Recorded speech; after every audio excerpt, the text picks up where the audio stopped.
Trigger warning. This podcast contains descriptions of various abusive situations. Listener discretion is advised.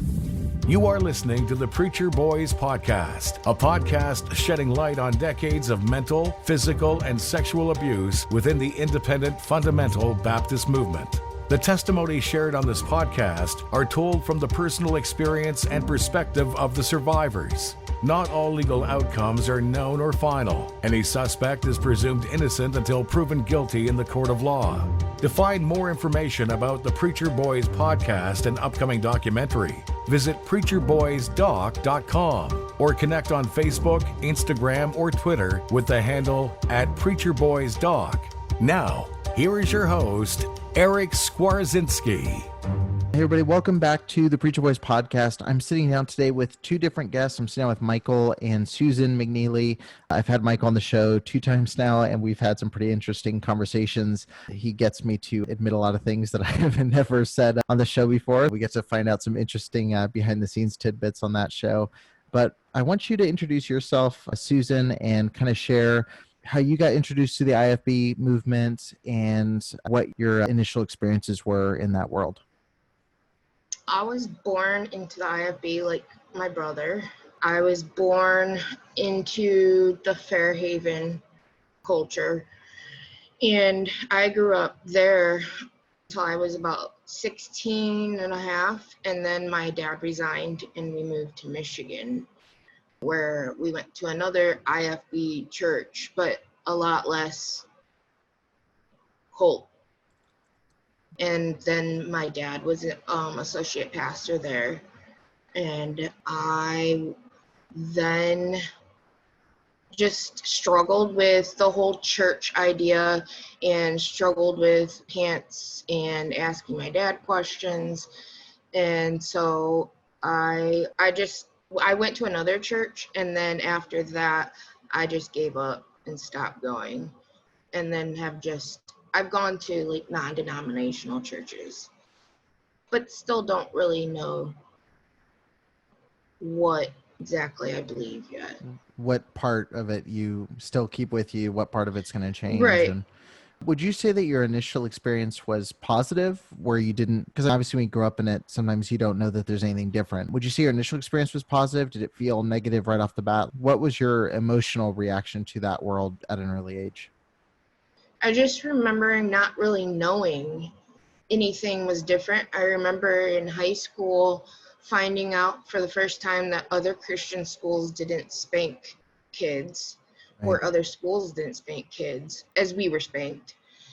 And I didn't know any different. I didn't know. We grew up right on the campus in the men's dorm, and there was a massive campus there, a lake. And so we played there, ate there, lived there, did everything there. So I really didn't get out and into the whole world and culture until I left Fairhaven when I was 16. And then it was a culture shock. Yeah, I can imagine. I mean, obviously you start noticing, once you start getting around other people, you start noticing, oh, there's little differences or quirks and things like that. But when was the first time you noticed that there was something like a little more seriously wrong, or that maybe everything wasn't sunshine and roses and we aren't this flawless organization that can do no wrong? I struggled in high school, even at Fairhaven, but you really weren't allowed to. So I just held it down for the most part. And then when I was about 20 years old, I told my parents that I had been sexually abused by my brother, David. And from then on out, it was not handled correctly at all. And that is what pushed me away from, that's what started helping me see that this whole organization, or whatever you want to call them, is not helpful and actually made it worse in the end for me, and is a toxic environment, and I didn't want it in my life anymore. And when you say it wasn't handled correctly at all, like how was it handled? What was the response to that information, and how was it handled improperly? Let me give you some backstory to what had happened briefly, because I know that Michael's heart is not, we're not here to bash my family or bash where we grew up or anything like that, but we're here to help other families who've been through similar situations, who maybe are at the start of their situation and could use some help on what not to do and what did help. So it started when I was about 5 years old, and it went on till I was 16 years old. And throughout that time, it was sporadic. And there was a time in high school that we went to Canada, and my parents wanted to go see the wildlife on their own. And so David and I were left back at the hotel, and he abused me then. And later, when I had come out to my parents and told them this, my mom said that she had an inkling then that something was wrong and that she should have turned around, but she didn't have my dad turn around. She didn't think anything like that could happen with her kids. Like, throughout those times, there were many times that it happened up north at my grandparents' or my aunt and uncle's, or the time on vacation. And then the last time it happened, I was 16 years old, and we had already moved up to Michigan, and the church here had given permission for me to use their van to go pick up my brother from Fairhaven. He stayed back and finished his degree, and he was coming home for spring break or something. And I went and picked him up, and then we were driving back, and he started stuff and made me pull over on the road and get in the back seat. And that is when he actually stopped midway through and then climbed back up in the driver's seat, and we took off and came home. And then really never spoke about it until I was probably 19. He came in my room one time. My parents were gone to Australia. My dad was speaking, and he came in and just briefly said that thing that I would do when we were younger. And I was like, yeah. And he said, I'm very sorry about that. And then just was choked up and left the room. I then told my parents probably less than a year later. And when I told them, they said, yes, we already know. David told us 3 months ago. And I was like, you never came to your daughter to make sure she was okay? And so then from there on out, it wasn't until I was probably 21 that the pastor at the church found out. And so nothing happened, like I didn't go into therapy or anything during this time. But once the pastor found out, he told my parents, get her and David into therapy. So we were sent to therapy in Mason, which is about 45 minutes away from where we were living at the time. And my parents made us drive together to therapy. We didn't have therapy together. It was back to back. And so one would just wait for the other. And I remember that being a huge deal to me, because I hated therapy then. I didn't want to get help at that point. And so there were times that I got into things that weren't a good situation for me or for others. And I would then not really go to church, but on Sunday nights, because they played volleyball, and I wanted to play volleyball, and I didn't want to be around the church people much. And so then at that point, my brother was still the children's church youth pastor, or children's church pastor at Heritage Baptist Church in DeWitt. And he then got married probably 4 months after it all came out. And then he was still in charge of the children as the children's youth pastor or children's church leader, pastor. And we can bleep that out, right? Yeah, I can edit it. It's fine. I'll say it again. Okay. Yeah, no worries. So he was part of the children's church pastor, and he then there was just signs that were things weren't correct, things weren't right. He hadn't made things. He was going to a life coach, which for his job, and that wasn't what he needed. And go ahead. I was going to say, just for context too, so what's like the age breakdown of the three of you? Are you the youngest? Are you like middle? I'm the youngest. Okay. And so Michael is the oldest, and then there's 4 years and David, and then there's 3 years in me. Got it. Okay. So then after that, throughout the next 10 years, I would ask, why is David in charge of kids? Or there would be times that, let me go back to when my parents did find out after they said that they had already known from David. They said, this is a family pact and we're going to keep it a family pact. This goes nowhere.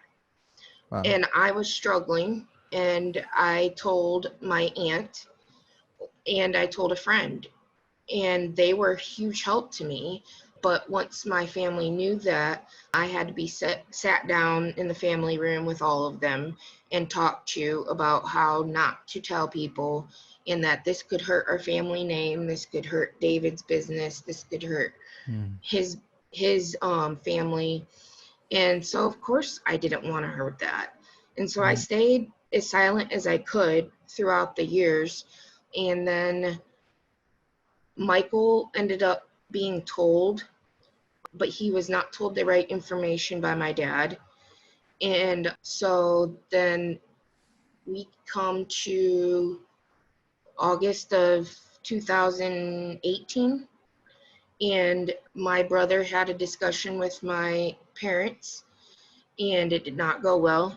And he can talk about that if he wants, but that is when they kicked me out and said that I had been wallowing in this, and that this has been, I enjoy the whole situation. And throughout those 10 years as well, David was welcome to come over whenever he wanted. Okay. And so then we come to 2018, and it blew up, and the pastor knew about it. The pastor was involved, and he let my brother sit out for a year of being the children's pastor, and now he's back being the children's pastor currently. And then I was kicked out, and I tried to grapple on my own and get my own place. I had an apartment that the government was helping me with, and we had friends that used to be babysitters from Pennsylvania that offered to take me to Pennsylvania and get me a new start. And if I ever wanted to come back, they would bring me back. And so at the time, I was living in the same town as my family, and it was too much. And so I said, I'll do it. And so I went out there, and I wanted a whole new start. I was ready to start over. And that is at the time that I did turn my brother in a court on my own choice. And I just fell apart. And so I ended up going to the emergency room to get some help, because I wanted help. I wanted a new start. I wanted help. And I ended up in like a residential rehab psych facility for 2 weeks. And I was only supposed to be there for 3 or 4 days, but the people that I was living with came in and said that I needed too much trauma therapy for them to help anymore. And so I was left there, and the insurance ran out in 2 weeks, and then I was homeless. And I, at that point, had no residency in Pennsylvania to get help. So I came back to Michigan, where I have residency and have my own place, have my own job, have my own car, and am doing so much better. When you say kicked out, was that home only, or was that the church? Did you feel like there was a push out there as well, or? I was not allowed to come to the church to Heritage anymore. It made people feel uncomfortable, and I was kicked out of there prior to that, like 2 years Okay. before that. I've seen this a lot, and I just actually interviewed someone. I'm trying to remember their name. But anyway, I just interviewed someone who wrote a book called Let Us Pray on You, and she was from Church of Christ, but she talks about when churches are looking, again, not all churches. I feel like I always have to say that because people will say I'm saying all churches, but a lot of churches, I feel like there's this kind of value system. And so when a case like this happens, I feel like they tend to weigh out, okay, he is our children's pastor, he's our fill in the blank, he's a head deacon, he's this, he's that. We can't afford to lose him. But okay, she's a member. She's not in like a leadership position, which in Baptist churches, any woman's never in a leadership position. So the cut always seems to favor the man, and especially if he's in some kind of pastoral role.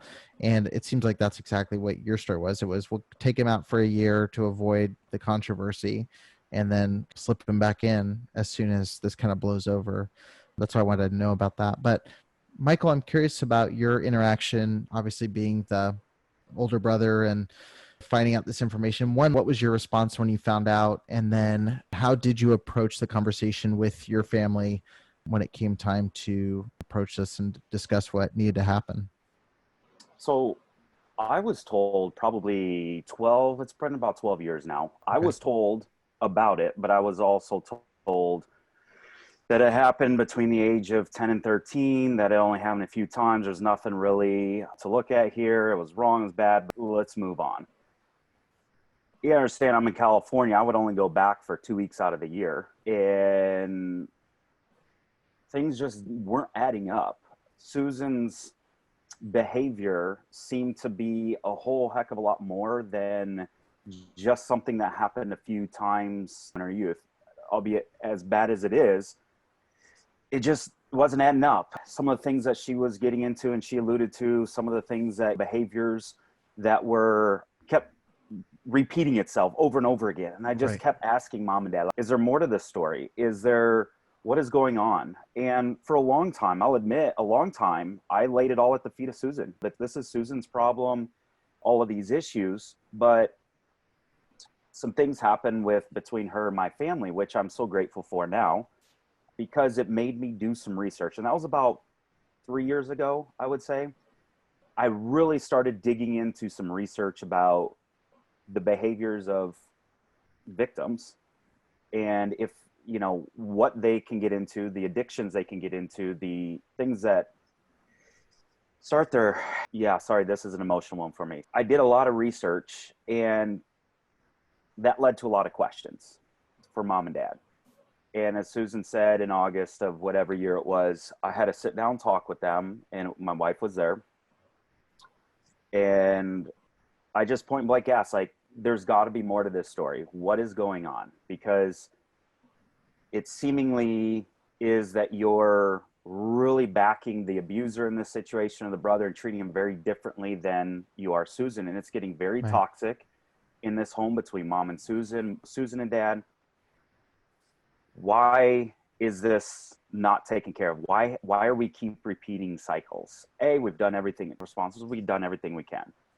And as I started unveiling more, Susan, when they kicked her out, Susan started telling me more information. No, it wasn't a few times, because you're not allowed to talk about it. So I never brought it up with Susan, never brought it up with my brother. And so now the story started coming out. Then I got very angry because I was lied to. Now here you are kicking the victim out. We could have gotten her help a long time ago, and we lost a decade. And I think that's the thing that bothers me the most, is that we have a lost decade of a victim that we could have helped her if we all weren't so self-centered and looking out for ourselves. And I understand where it comes from with my parents and my family. Mm-hmm. I understand where it comes from because here you are leaving a ministry of 30 years. You're trying to start anew. This wasn't a decision that you tried to make or wanted to make. Here you are back in your hometown and Hang on, my headphones died.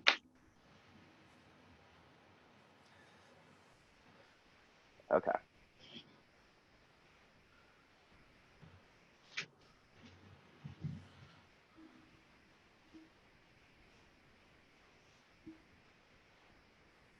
Okay.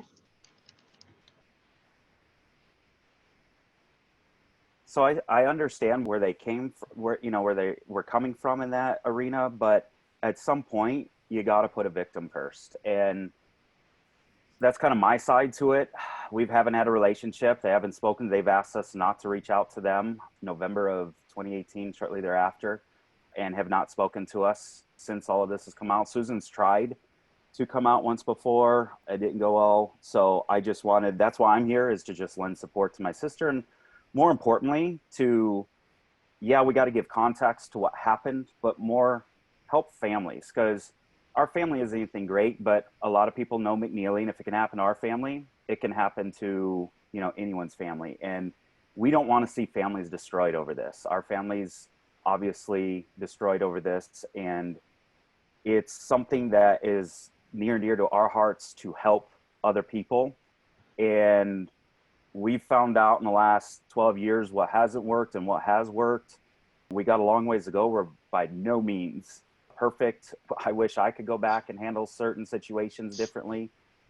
But yeah, that's my point of view on this. Seeing it from a distance, and then now the last 2 years having to roll up the sleeves and be really involved in helping Susan get to where she's at today.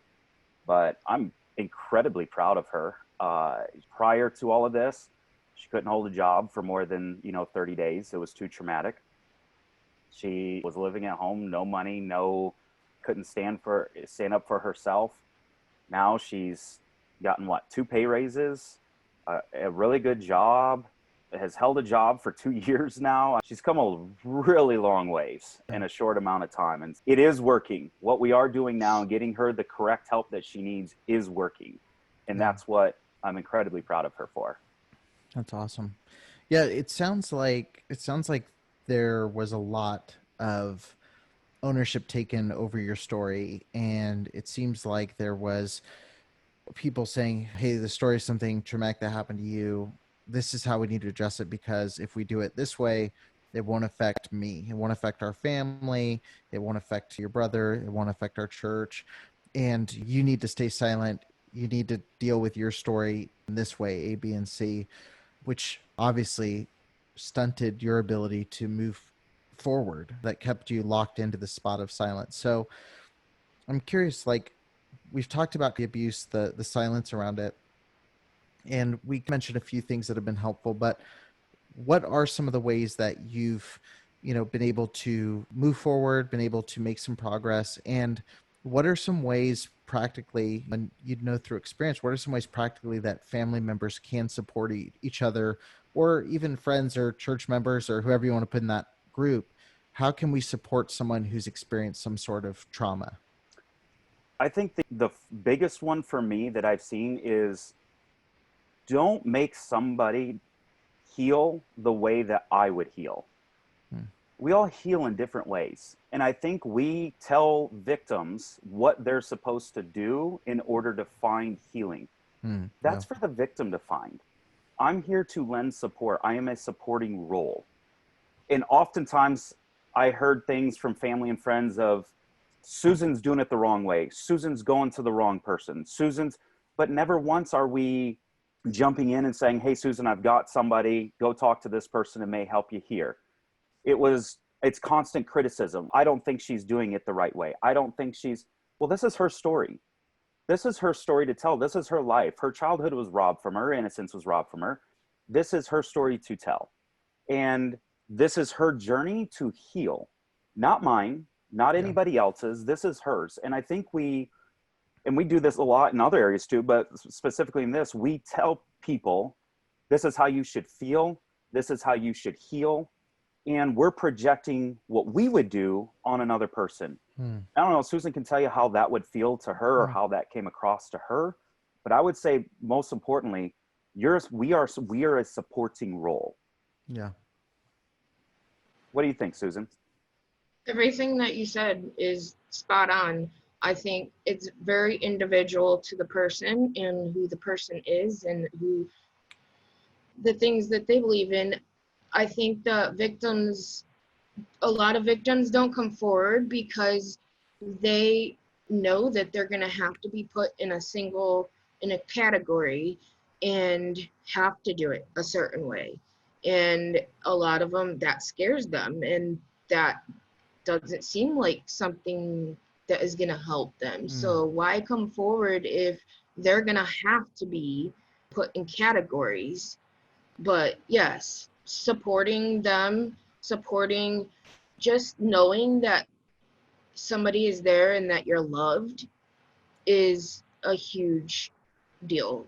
It was a huge deal to me. And don't put conditions on the love. I think that's a big key too, isn't it, Susan? Don't tell the victim or by your actions, because words are just words. I'm a big actions person. Actions speak louder than words. Don't put conditions on your love. And it goes into another point, Eric, that you're asking about is don't let religion, and I'm going to say the word religion. I'm not talking about your walk with God, your spiritual side of things. Don't let religion get in the way of getting a victim help. Psychologists and psychiatrists are not voodoo doctors, but that's how it's viewed in the IFB world, unfortunately, that, they're from Sigmund Freud, they believe in evolution, what does that have to do with, has that ever come up, Susan, in one of your therapy sessions? Have they tried to convince you of evolution and all that? No, it doesn't. And that's the thing that I would say is don't pull back your support if you don't agree with the decision the victim makes. And that is huge, because a lot of people will support a victim up to the point of disagreement. And once we disagree on something, then I'm going to pull my support back. And to a victim, now I'm conditioned that I have to do things the way that you want me to do it in order to get the love that I need and the support that I need. And that's huge. I'll tell you this. I have not agreed with some of the stuff Susan's done over the last 2 years, but I've been there I've tried to be there in support of it, regardless if we disagree or not. Right. And that is huge to a victim. Susan, how does it make you feel when conditions were put on the support that you needed? It made me not be able to feel what I needed to feel. It made me feel scared and closed in and boxed in. So I couldn't be free to feel what I needed to feel. Because if I have that freedom to feel whatever I need to feel from all of those emotions that have been blocked up in me for 30 years now, like, I need to be able to have that freedom to feel what I need to feel and it be okay. And you still love me. Yeah. No, I that's something that's been really huge to me recently, is because I'm reading right now When the Body Keeps the Score regarding trauma, and I also am following several people who do like trauma therapy. And again, I always say on the show, like, I'm not a therapist, so I'm not trying to give any kind of wisdom here, but like one of the things that has been huge, especially When the Body Keeps the Score, there's a section of the book where he talks about early on in his medical training. He said, we have a patient they have this mental symptom, they're whatever it was, like aggression, they're doubting, they're doing this, fill in the blank. And he said, what would we call that? And the doctor that was teaching him said, like, well, I would just call him Mark, or whatever his name was. He just said, like, all of his symptoms, he's not a fill in the blank some long term, like, he's a human being with his own experiences that inform how he behaves. And I saw the same thing today. I follow another psychologist. Her name is Jessica Taylor, but she says the long toxic tentacles of psychiatry disgust me more and more every day. Can't you see how all of our services and approaches are being influenced by the this is a hard word to say, pathologization and medication of traumatized and oppressed humans. By telling you that it's you who's mentally ill, society never has to change. Oppression never has to change, nor does abuse, poverty, or violence. They can individualize your trauma and make stress responses and make you feel responsible. And that hit me like a ton of bricks this morning when I read it, because I see so many times where, again, it's taking someone's story from them and saying, you need to feel this way. You're affected by this. Or, how many times I'm sure people have said in the Christian realm, you're bitter, you're angry, you're turning your back on God, you haven't forgiven, all of these different things. Or even more direct attacks where people say, oh, you're acting bipolar, you're acting like this, you're acting, fill in the blank with any term people want to throw at you to essentially gaslight you. Have you seen your therapist recently? Yeah. Was one I always got. Right. You need to keep seeing your therapist. Have you seen them recently? Right. They're going to keep you the way that we want you to act or behave. Yeah, or you're acting wrong, or we don't like how you're acting, so please go see a therapist. But then it came down to they hated my therapist. Yeah. Yeah. So, and I think, Eric, you touch on a very good point that I think we're missing in the IFB world, but I will say in our experience, it reaches beyond the IFB world into society, and that is the viewpoint of the victim. How do we view the victim? Because we feel sorry or sympathetic to them, but we view them as, okay, almost as a willing participant in what happened to them. And our view of women in the IFB world is that it's the woman's fault. She's the one that seduced the man. She's the one that did X, Y, and Z. And somehow the men are getting off scot-free. Oh, it's just natural for a man, but it's the woman who tempted the man. And I think a lot of that has to go into, because we've had friends and family make comments like, oh, she's sexually active before she should have been. And it's like, wait a minute, that wasn't her choice. Why are we viewing victims in this way? And it's I don't know the right word to describe it, but it just baffles me how we are viewing them as some drag of society, and then we never talk about the abuser, and we never talk about the help that they need to get. And I know our circumstance is a little bit different because it's in the family, but I would definitely say that we need to be supportive, change our view on the victims. This wasn't something, and do research. Like, a lot of the stuff that I attributed to Susan's behavior, a lot of the stuff that people point to when they try to bring Susan down is, look at what she did in X, Y, and Z examples. Mm-hmm. My question is, what came first, the chicken or the egg? Are these behaviors indicative of victims of sexual abuse? The answer is yes. So if she was never sexually abused, do you think she would be doing or in these behaviors and in the state that she's in? Right. No. So why are we using that against a victim? Why are we using these things to substantiate the decision of kicking her out, not getting her the correct help that she needs, just burying our head in the sands, and anybody that comes close, we're going to get loud and get away from here. There's nothing to see here. And that's where I would say, as a family, we have to come together for the victim. We can help in our situation, I believe, and this is easy, I guess, for me to say, but as a brother, you can help the abuser, but don't force them back into the world and into the environment of the victim until he has done everything, checked a checklist of things and gotten the help that he needs as well. Yeah. And that's where I am baffled and lose it with family and friends that just want to sit back and launch, well, look at her behavior. Look at her behavior. Look at her here. Look at her. Let's go back to the beginning and talk about the beginning. And then we can talk about whether or not she would have been in this spot had that not happened to her. And that's my thing that has helped me a lot, is just doing a bunch of research. Get into a book. Get into looking it up online. What are the behaviors of victims? Because that's going to help all of us interact with a victim. Don't tell a inappropriate joke around a victim because it could trigger them. We have to have behavior modifications around victims because they are traumatized. This isn't something, and just because we can't see it doesn't mean that it doesn't exist. And that's the thing with mental illness with, independent fundamental Baptists, they just treat it like it's a broken arm. And I've brought this up with people too, and I'll ask them a question, go, so if you were to get cancer today, can you see it? No. Okay. So did you go to the doctor? Yes. Did you do everything you could in order to get that treated? If it was a rare cancer, would you exhaust all your resources, exhaust all of the second, third, fourth opinions you could, exhaust all the medication that you could to stay alive? Yeah, I would, is the answer. Then why aren't we doing that with mental illness? Why are we putting parameters on mental illness that, oh no, it's got to be a Christian psychologist, or it's got to be a Christian counselor, or you just need to pray.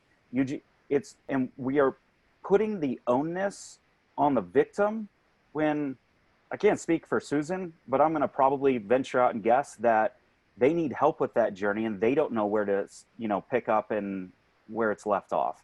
Yeah. And that's where I would say, do your research, get into it. Yes, it's going to make us uncomfortable. Yes, it's going to put at the forefront of our minds what happened in our family. We're never going to get anywhere by just trying to ignore it and hoping that it goes away, because this isn't something that's just going to go away over time. Yeah.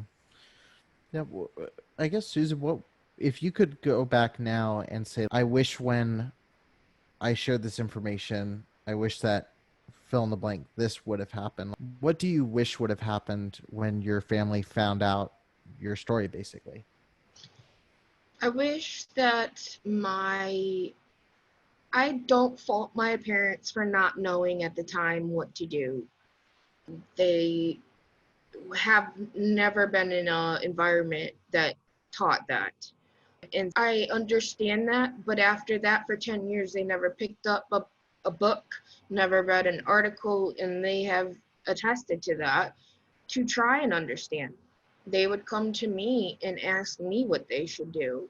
And I don't even know all the time what I'm supposed to be doing. I'm navigating the waters myself. I wish that they would have done more research. Michael said, my dad taught classes, so he studied, he knew, so he had the time. I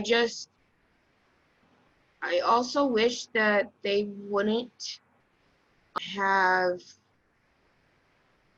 attacked me more than they did David. More, I should say, I wish they would have treated me the same and equal. Because I wish they would have gotten my brother therapy and sent him maybe to a rehab place. And I wish that my family could all be here right now and all be attesting to, hey, this is what happened, but David got help. We all got help. We researched, and we're here as a family to tell you what can be done and what was a success story for us. But not everybody's here. Yeah. Yeah, I was listening to another podcast the other day, and they were talking about like the difference between stupidity and ignorance, and it's okay to be stupid and to not know, hey, I didn't know this. But when you choose ignorance, you can fix stupid. You can research, you can fill in that blank. But when you're choosing to be ignorant to a situation, and like you said, I'm a parent, and I've talked to my wife, especially doing this show, like, what would we do in A, B, or C situation? And I don't know. I know vaguely what I think I would do in certain situations, but yeah, every situation is different. And again, there are no case, like, for every similarity, there's a million different variations, and what's helpful for you might not be helpful for the last guest I interviewed, and what helps this person might be detrimental to the next person. And that's okay. That's okay when you get the information to say, I don't know how to help. I'm here to help. But if you go another week or another 2 weeks or a few years or 10 years later, and you've never made an attempt to research or figure out, how do I even researching, like, half the books I read are, how do I talk to someone in a way that's not going to evoke a bad reaction, or how can I address the subject without crossing a line or a boundary that I shouldn't cross? And I've probably messed up a million times doing this show trying to do that. But the biggest crime is if I sat here every week and never picked up a book, never listened to something, never talked to someone to ask, what do you want when I'm trying to approach this? And there's so many people that get stuck with, we don't feel that it needs to be addressed, and the buck stops there. There's nothing past, we feel uncomfortable with the subject, so you need to, as the person this happened to, you need to sit there and just be okay with that's where we're at. And because that's they're not willing to address their own issues and their own pride. right. And if they're gonna do something, like, I feel that either you're going to either set an example or you're going to be used as an example. Mm. And they have chosen what they're going to do. And I just feel like that, I don't know. I think, Susan, it's something that it's okay for us not to know as family members. It's okay for us not to know how to help. But the victim also needs to know that we're there to help. And if you need anything, I'm there. And I think that's the key. And that's where we, as extended family, dropped the ball. Mm-hmm. We did not make it crystal clear that there was unconditional love and back it up by our actions. We did not make it clear that this is something that we really need to set aside whatever religious viewpoints that we have that are going to conflict with the healing of a victim. We did not do those things. We failed at those things. And that's where I would encourage extended family, if a victim is within your family, trust that the right thing is being done by the parents, but verify. Mm-hmm. And this is something that we will not stamp out and extinguish in our society until more people will step up, ask the uncomfortable questions to their brother, sister, aunt, uncle, whoever it is, ask those uncomfortable questions in order to help a victim. Because in the end, the victim needs to be the one that is shown unconditional love. It's backed up by our actions, and we aren't going to be silenced because we don't want to offend a sibling or some family member by doing this. And that's where I would say, for me personally, it hurts a lot to not have close family reach out and get the other side of the story, to just delete you, block you for what? Like, mischaracterized because I am disagreeing. Those are the things, like, not once has many of my extended family have not picked up the phone one time and said, Michael, what is going on? How can we help? Instead, it's a lot of the cousins, the younger cousins, showing their support and acting like adults. But I would definitely say that if there's a victim in your family, step up, ask the uncomfortable questions, and make sure that victim knows that you're there for support. Yeah. Whether it's driving them to and from a therapy session, whether it's, hey, if you need me at 2:00 in the morning because you had night terrors and nightmares, I'm here, my phone is on. Those are the things that mean a lot to a victim, and things that I learned. I'll take it a step further. One of the disconcerting things in this whole situation are people that had an opportunity to step in and do the right thing. Because within our family, it was chaos. Nobody knew what to do. Nobody knew how to handle it. Nobody knew answers. It was chaos. The elephant in the room that no one wanted to talk about. But then you have a pastor who, aren't they God's, and I'm putting them in air quotes, God's chosen person for that church? Aren't they the ones that are supposed to do the right thing and supposed to be trusted to do the right thing? Yet the pastor of Heritage Baptist Church had 6 opportunities over the last 12 years to report this and chose not to as a mandated reporter because of a friendship, a relationship with someone. That angers me almost more than how we as a family handled this over the last decade, because you are supposed to be the trusted person. You are supposed to come in as the outsider and say, hey, this is what we need to do, X, Y, and Z. Not just say, okay, I asked a highway patrolman and he said I didn't need to do anything. My hands are clean. Well, why do you think that's acceptable? Why are we not going to report this because we're scared that the church is going to be marred? Are we not going to report it because we have a friendship with certain parties that were involved in this? Yeah. That's where we are not going to take care of this issue in our churches, independent fundamental Baptist circles, in society as well, until more people start saying, you know what, I'm going to do the thing that needs to be done, even if it's hard. Right. Because the easy thing is to do nothing and cover it up and hope it goes away. That's the easy thing to do. But why aren't pastors, more pastors, and we talked about this last week, Erica, why aren't more pastors willing to say, hey, this isn't an easy thing to do, but I need to take you in and report this situation. Whatever comes of it, but I need to report this situation. And I've got everything from text to emails from the pastor because he tried to insert himself into it to help. I think it was more to keep tabs on progress and what was going on than anything else. But the two-sidedness of him telling certain things to one side and then turn around and tell me something totally different. But not only that, your insurance company made you go through a little seminar on child abuse victims. You say that you're a counselor and have materials about how to handle child abuse. Yet when you were faced with an opportunity to do the right thing, you chose not to do it. Yeah. That to me, how can you stand up as a pastor in a church and be trusted when given the opportunities to do the very things that you preach about and say that you will do, you failed? Yeah. And we're complicit in the cover-up. And that's where someone from the outside has to be the voice of, hey, let's work together on this. Yeah. And come in. And pastors aren't even equipped. And I think we talked about this in the last podcast. Pastors aren't equipped to handle this kind of trauma. It takes doctors. Susan's been to psychologists. They go to school for 10 years plus for this. And some of them didn't even have the answers. I have two therapists right now.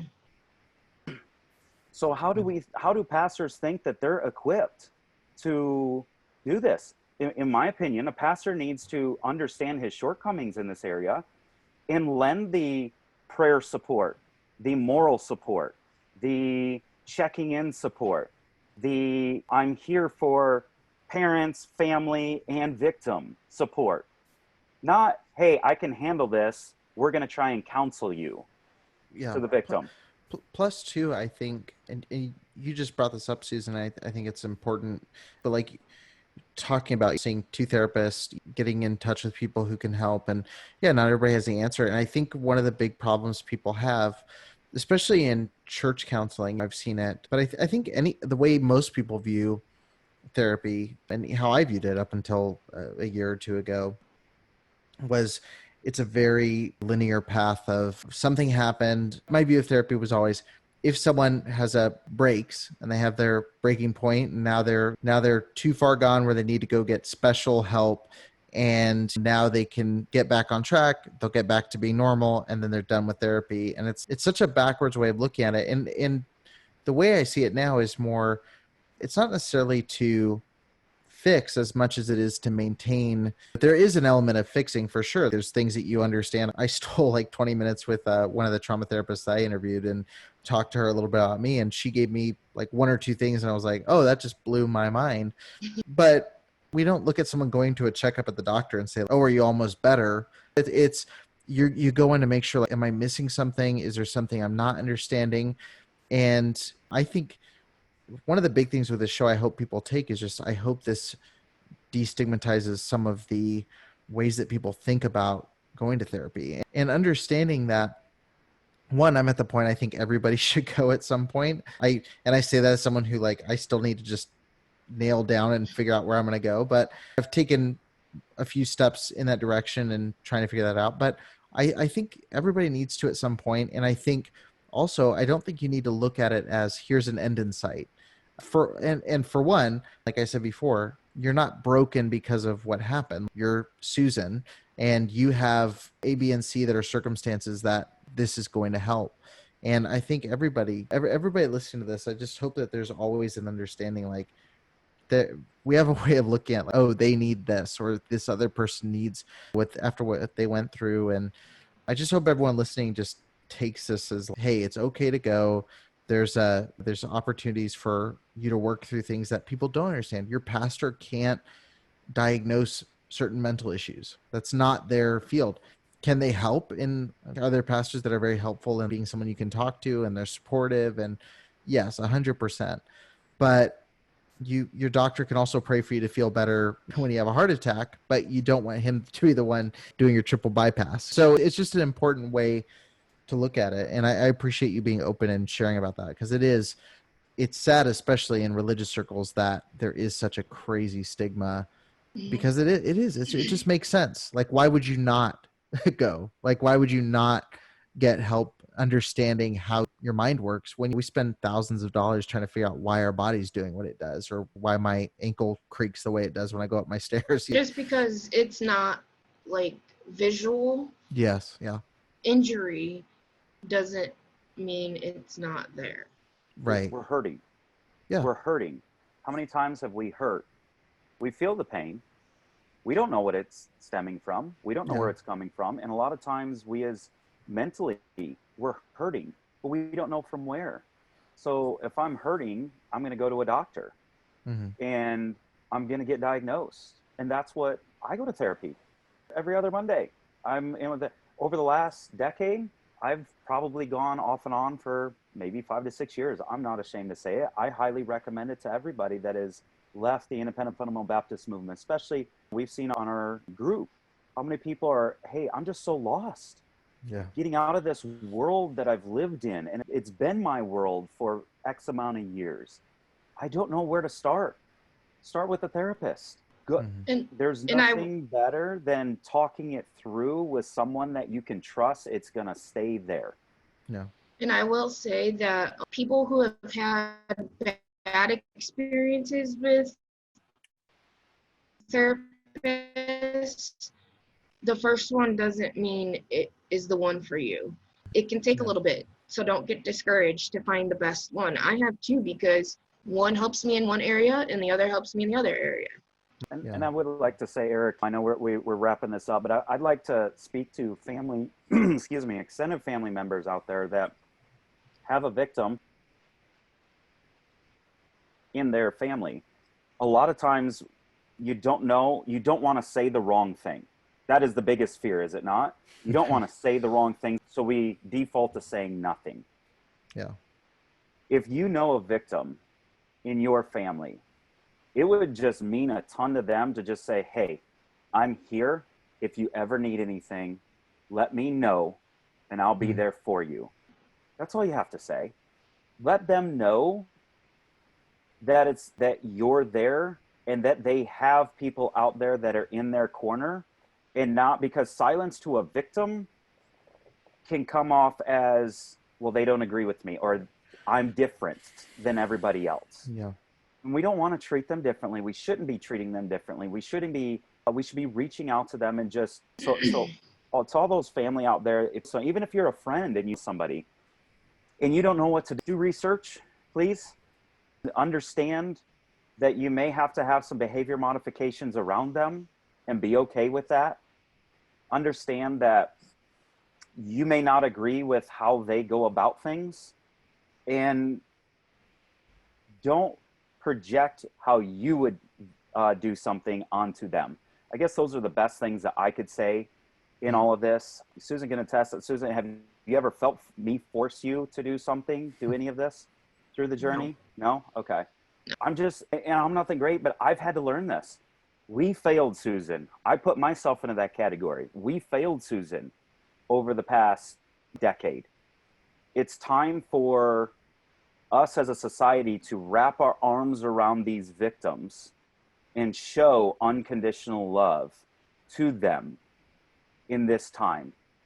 And if that takes coming on the podcast and doing it, great. if it takes just reaching out in secret, because there's those out there that I'm sure it's just too much for them. Know that there are people like us out there that are willing to help, that have been through this and are willing to stand with you in this arena. So your voices are being heard. Family members may not know how to go about this. And if they choose, as you said, Eric, to be ignorant, then you know where they stand and they're not going to be with you. And you can make your choice as a relationship from there. But I stand with, and I stand with my brother too. I would stand with my brother if in my parents, arm in arm, how can we fix this? How can we've lost a decade. How can we pick up the pieces and move on? I would definitely do that for the sake of the family.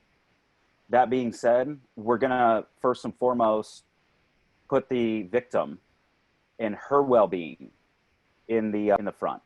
And that's where we have to understand this goes way beyond anything that we can help with at certain times and at certain levels, but we need to have accountability and make sure people are getting the help that they need so that we aren't repeating cycles, because our family was all about repeating a cycle with this.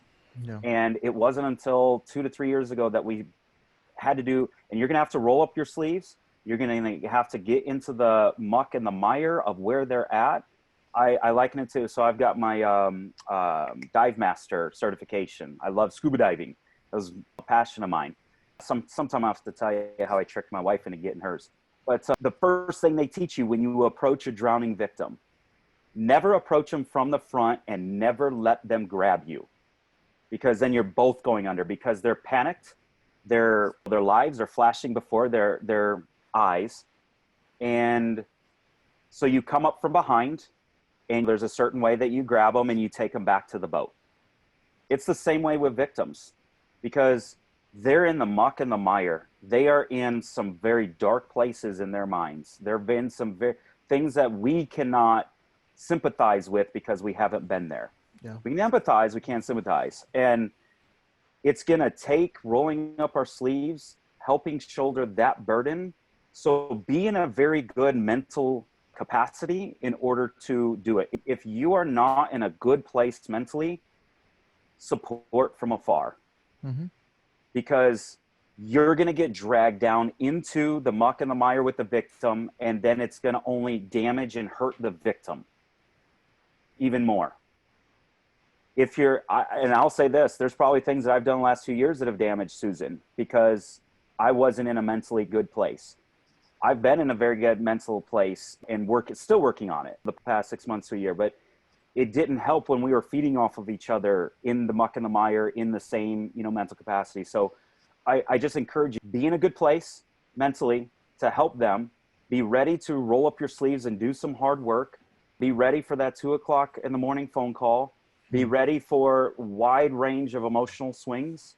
Yeah. Be ready for, there's a lot of things I can, tell you to be ready for, but until you experience it, yeah. But I guess what I'm trying to say is there's a lot that goes into it, and be ready, be prepared, but be supportive. Right. And unconditional love. And that's what's going to help victims in holding them accountable and getting them to therapy. And maybe if you want to, Susan, to wrap it up, I'll let you share if you want to, some of the therapy that you've gone to and has helped you as a trauma victim above and beyond going to counseling. That's my heart and my goal for this podcast, is to help families that if it's happened to you, here's how we did it, and we did it wrong and we failed, and here's how we've recovered. And look, I'll say it again, I'm so proud of her. Holding a job for 2+ years, getting 3 promotions, getting pay raises, living on her own, being emotionally and mentally stable. It works. It works. We just have to set aside a lot of the ways that we view victims, a lot of the things that we think will work, and listen to the victim tell us what is working and what is not working. Yes.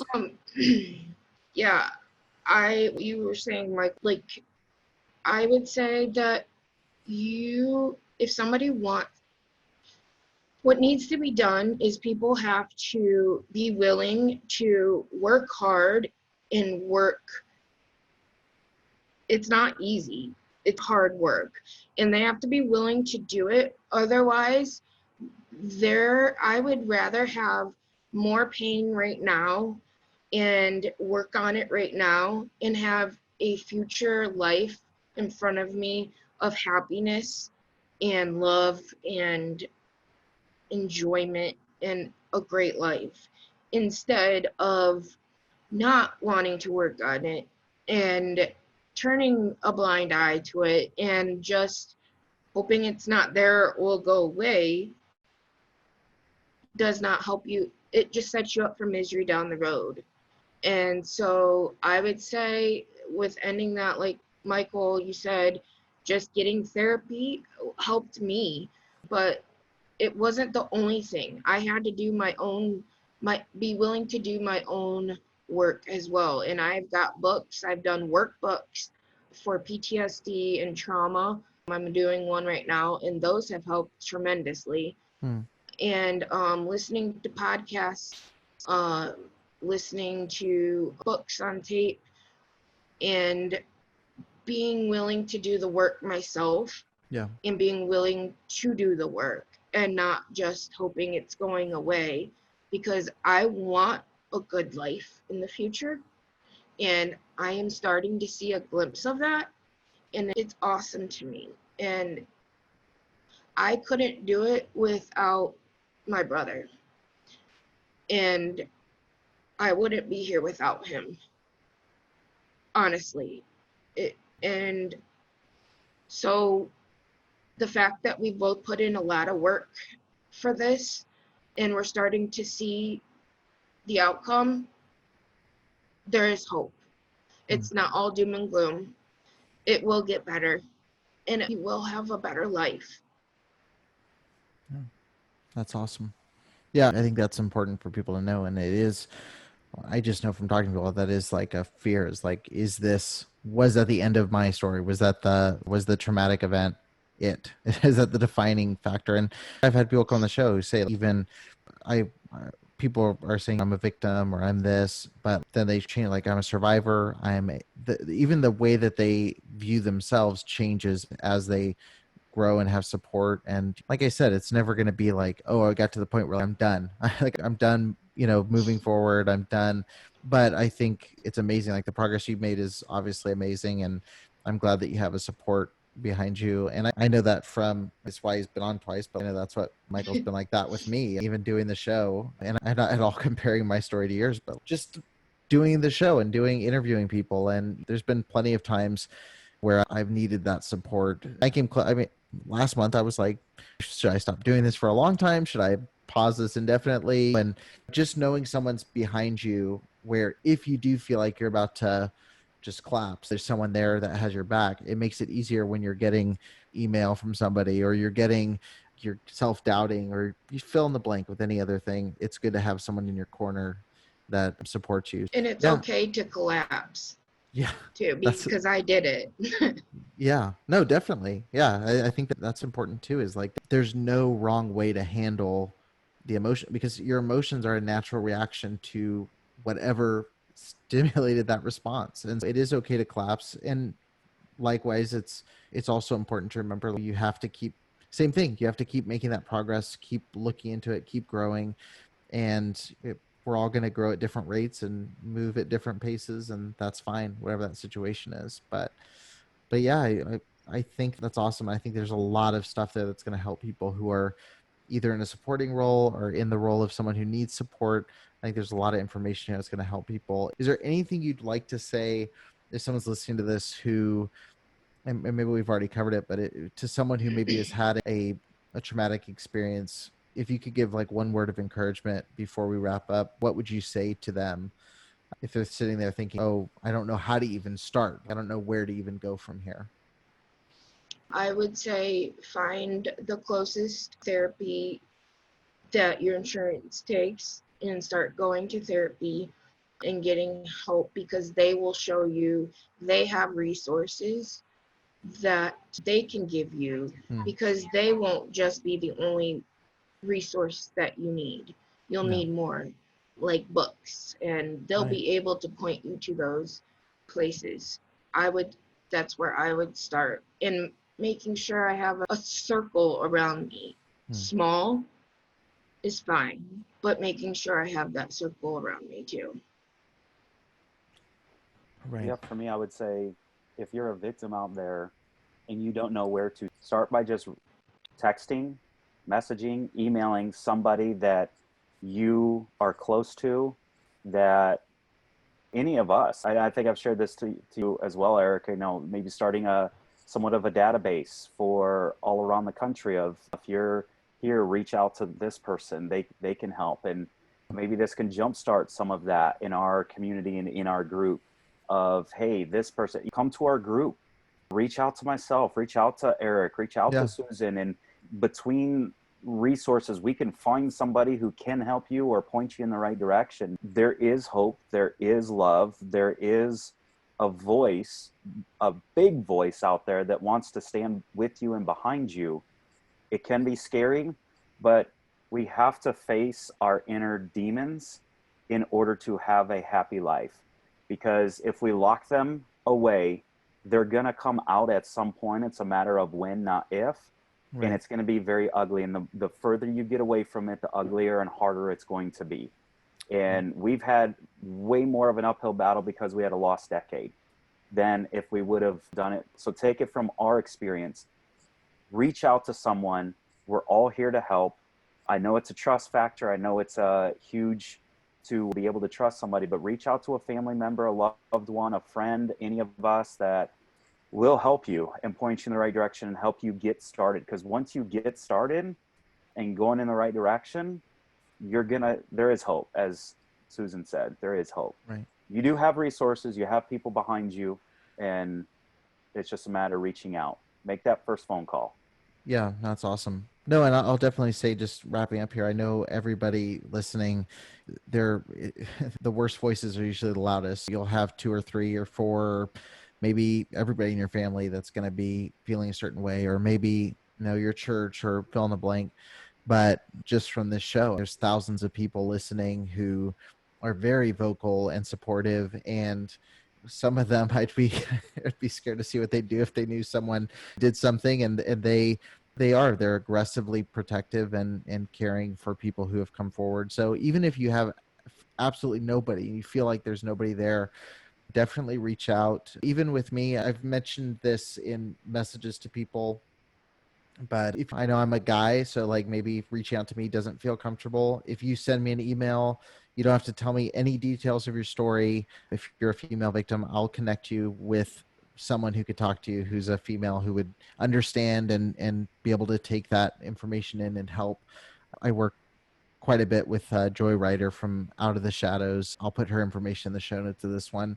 But she has her own experience. She helps women who've been abused with the legal side. She helps them understand the mental side of it, and she's been there. If you've been hesitating to reach out, just send an email, preacherboysdoc, preacherboysdoc@gmail.com, and I'll connect you with somebody that can help. There is somebody that will listen, that will care, and that will be able to help you. And like I said, there's tons of people just in the Facebook group that I know would rally around you, and you'll find those people that you're drawn to. But I appreciate both of you coming on and sharing. And I think this will be helpful for both supportive figures and for people who are in need of support.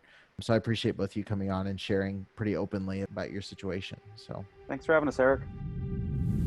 Thank you for listening to the Preacher Boys podcast. If you appreciated the content on the show, please leave a review on iTunes, and don't forget to connect with us on Facebook, Instagram, or Twitter with the handle @PreacherBoysDoc. Additional information can always be found on PreacherBoysDoc.com.